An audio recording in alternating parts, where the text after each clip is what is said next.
starting with egalitarianism. Let us understand what is egalitarianism. Egalitarianism means that we are providing equal opportunities to everyone. And what is a society made up of? Society is a group of people who compete, conflict and compromise with each other to form a society. And this is a ever evolving scenario. So in this society, which is itself evolving over a period of time, we can say that egalitarian is a myth.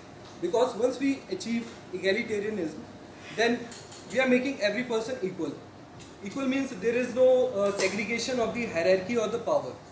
When the hierarchy or power is not distributed, it will bring an instability to the entire system. So I believe that egalitarianism is... Carrying forward your point, actually, I believe that... About the opportunity for the every person. Opportunity means every person should have right to get into the system, or if you are saying everybody in politics say no, there is a hierarchy, that doesn't mean hierarchy. If individual person is getting chance to be there. But that is what he's saying. He's saying that it is a myth, and not always that it is that we get chance to do something which we want. Like if we are it is possible. in terms of political issues, we can say that only one of the presidents of United States has been a woman. I don't think. When we talk about myth, I think myth is something that does not exist. So if we have even one example to prove something, to prove that egalitarian societies do exist, then I think I have a certain examples. We have Sweden, we have Norway, we have Finland, and other Scandinavian countries who have egalitarian societies. There is other than that, we have seen egalitarian societies in tribes also. So I think it is. I think I'll just elaborate a little on the example. So as much as they sort of come close to being an egalitarian society, they are not really one, because there are still concepts of money and other power related structures over there. There is a government which is in a powerful state, compared to the I believe that given the examples of Sweden, Norway and Japan, I think there is a skewness that we can experience, because in Sweden there is a discrimination based on physical appearance. There is a discrimination against the immigrants. For example, even if you are fluent in speaking Swedish and you hold a Sweden passport, along with, say, if you have children of the same ethnicity, still if you appear to be an African or an Asian, there is a distinct discrimination that is made against you. I just want to add on to that. Nothing can be absolute. You cannot have a perfect communist or socialist country. In the similar way, we cannot have an egalitarian society, but yes, we can approach towards that. We are not talking about the output. We are not talking about people coming to the same level. We are talking about the input. We are talking about the equal opportunity that we are giving. So what that person does with that opportunity is entirely different thing, and the abilities are different. So there would be hierarchy. Abilities are different, so there would be hierarchy. But the person is supposed to give the equal opportunity so that he can make use of that opportunity. I would like to add to Lizzie, because we are having summer placements in next month. Everyone is having an equal opportunity, whether he is getting it 10 lakhs or 15 lakhs differs, but they are having an equal opportunity. Everybody is earning the same amount of money. If everybody has access to the same amount of opportunity, that is what the egalitarian society actually means. So I think it's a little premature to think of this as an equal opportunity area, like something like a summer placement, because that is not exactly what's happening. So in that case, actually, I would like to give a better example. There's this place near Pondicherry called Orville. I'm sure most of you might have heard of it. So it sort of comes very close to being an egalitarian society, because there the concept of money does not exist. There is no hierarchy of power or anything of that sort. So how it essentially functions is that everyone is equal and they are basically doing whatever they are good at. So it's sort of a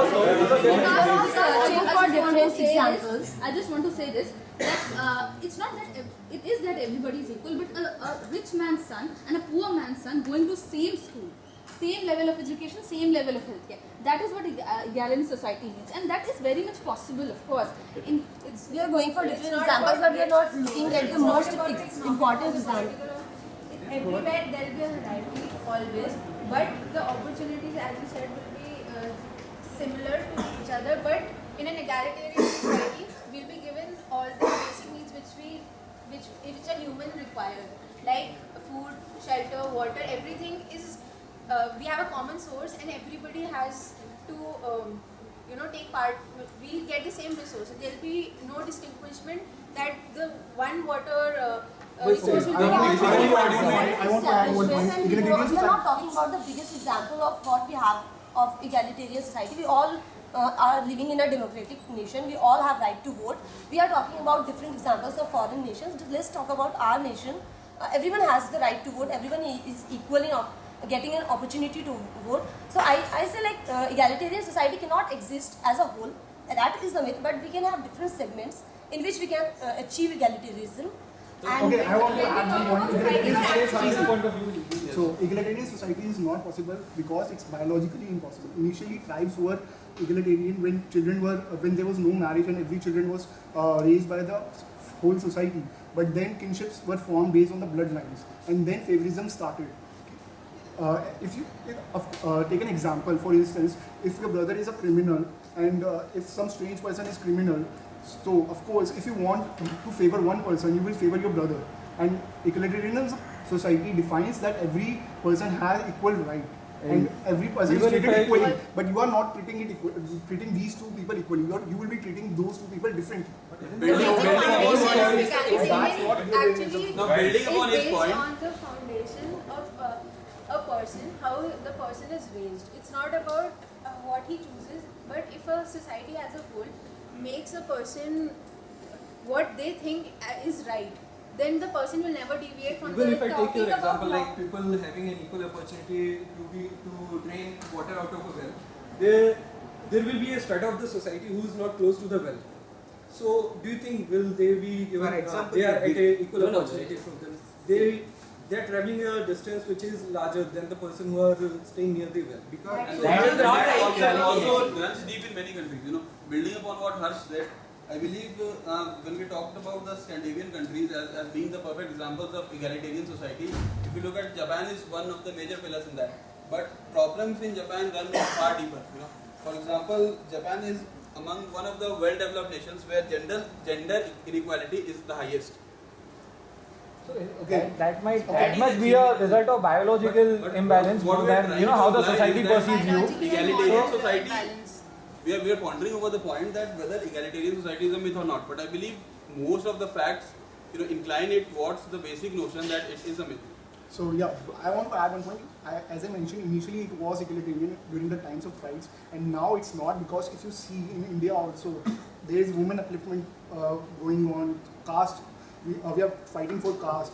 That's an explanation why it's not egalitarian. It's discrimination is present, therefore we are fighting for it. Right? Exactly. So what he's saying that it is not there. It is because of the people. The state. I'm not talking about government. The state can ensure that we have equal. Everybody has equal right. Is there equal right? There is no uniform civil code across castes. Yeah, I agree. But that is man-made. That is not. The state doesn't ensure that there is a caste system. Society. The people are, but the rules and the regulations should be such that I everybody. don't know why we are actually referring to a country as a whole. When we're talking about society, it could be a small group of people also, and we have examples of small groups of people who are actually having an egalitarian society. So as many people mentioned that it's not exactly egalitarian society. So if a small group of people are egalitarian, you can't generalize that we all are egalitarian. Like on based on Sweden, Japan or Norway, you can't say that the world is egalitarian. You can say that Japanese society is egalitarian. You can't say that the world is egalitarian. I think most of us agree that it is a myth. So I think let's focus on some other issues related to this. Even when we talk about India, in a second, India being egalitarian, how do you when your Prime Minister talks in the open that I am the first OBC Prime Minister? How do you build the concept of egalitarian when Narendra Modi himself says that he is the first OBC Prime Minister? If we take it in an economic point of view, we have an equilibrium when the demand and supply are equal. If we shift from if we are at the equilibrium, the market will be stable. Similarly, if we are at equilibrium in this society, the society will be stagnant. There will be no growth. I agree. If there has to be a growth, then there should be inequality. That is the basis of growth. Exactly. I think So that's the if point. the development will not be there if the society is The equilibrium what you are referring to means everybody has equal money, equal assets, but what we are actually referring to in egalitarian egalitarian society is that everybody has access to own those resources and own those assets. That's what it Exactly. actually is. Another way of looking at The it point is is that not the equal income, but not equal income, but opportunity for the employment. Not that. Even possible. Opportunity for employment is there. Yeah, is there is possible. If you take a so I think this is concluded. So basically, what you are concluding as a group is yes, most likely it is a myth. However, it is existent in small cases where it could be sort of given a realistic possibility. Then still the state can provide safety nets and provide equal opportunities. I beg to differ. But you say it is not one thing. I mean, I against it. yeah, it's achievable. It's achievable. It's a state. It's achievable. So let's just call it It can possible. be, it can't be a myth in a small strata or small society, but when we take it as at a macro level, then we'll have to look forward to many other aspects too. There are contrasting examples present against egalitarian. So basically, exactly what Siddharth said, that on a micro level, we can agree that egalitarian society exists and we can build upon that to integrate the whole process. But overall, on a larger notion, I believe it does not exist. Basically, possible but not